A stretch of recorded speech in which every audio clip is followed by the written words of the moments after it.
Hi, ladies. I've been wanting to do this for quite some time now, and it's just today that I seem to have found time to do it.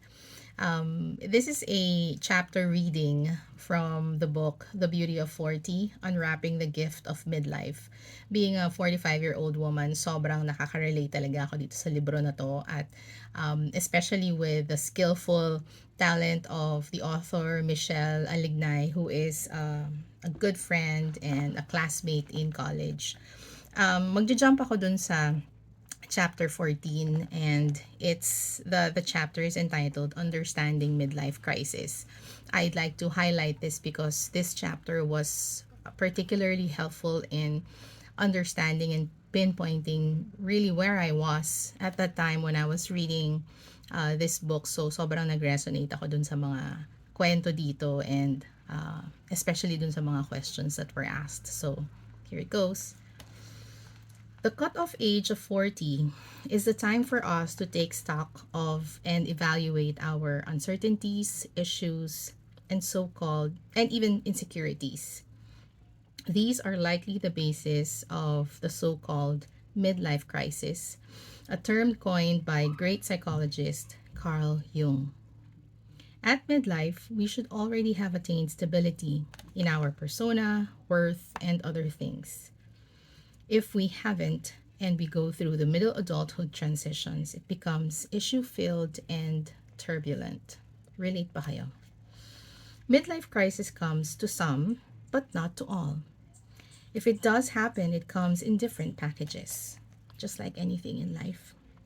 In a course I attended at the Spirituality of Midlife and Aging, Sister Anna Malapitan from the Religious of the Cenacle walked us through the midlife crisis.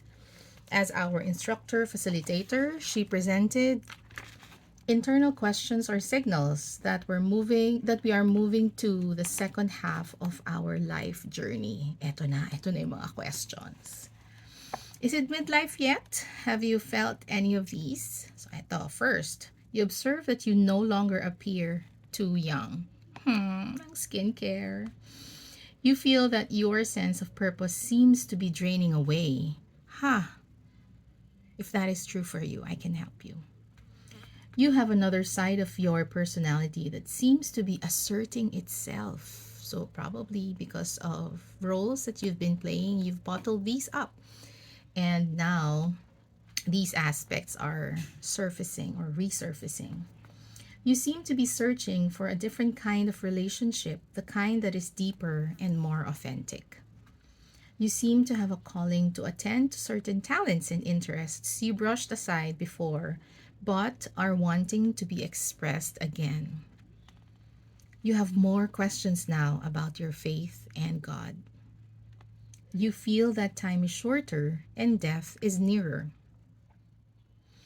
In that class, I felt like I was studying about myself, not the course topic, sabi ng author. It happened during my time of transition, and it has helped me greatly in my own middle of life journey.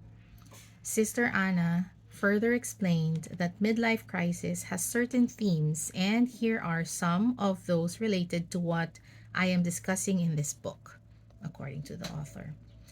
The crisis of unfinished business, that's number one, is when feelings of unresolved conflicts from younger years that were buried in our unconscious now emerge. Oh my gosh, nag-midlife ka nga. These feelings prompt our consciousness to investigate latent conflicts more deeply. The next one. The next theme is crisis of affectivity. Is when we fail to accept the changes happening to us, including physical and hormonal. Tell me about those changes. Ang mga pouches dyan. Considering that midlife is a natural course of human development that involves physical, psychological, and spiritual processes, if you don't take hold of yourself at this adulthood phase, then you may experience a lot of drama in your midlife. Hindi pa naman dramatic ang midlife ko. Some people don't realize that resisting midlife and aging is actually going through the crisis itself. Not realizing all these at 40 will likely bring more issues that will unfold at midlife. And we don't know how fast the crisis will last for each person. But our own thoughtful reflection, total acceptance, and deliberate action can help us move on faster and recover better from the collisions in midlife. The middle of life is a quest for wholeness and integrating the life we have lived so far. Ang ganda, di ba? Ang dami na nangyari sa atin, and this is our ability to integrate those. So integrate our career with our purpose, with how we have been living our lives. We may be a family person or a career person, whatever else you're doing. This is the time for us to integrate those. If we have thoughtfully unboxed and sorted through life, it would be easier for us to choose what we need and what we can live without in the second half of our lives.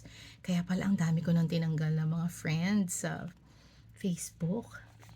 Okay, midlife is the season wherein we are asked to change from the inside and out.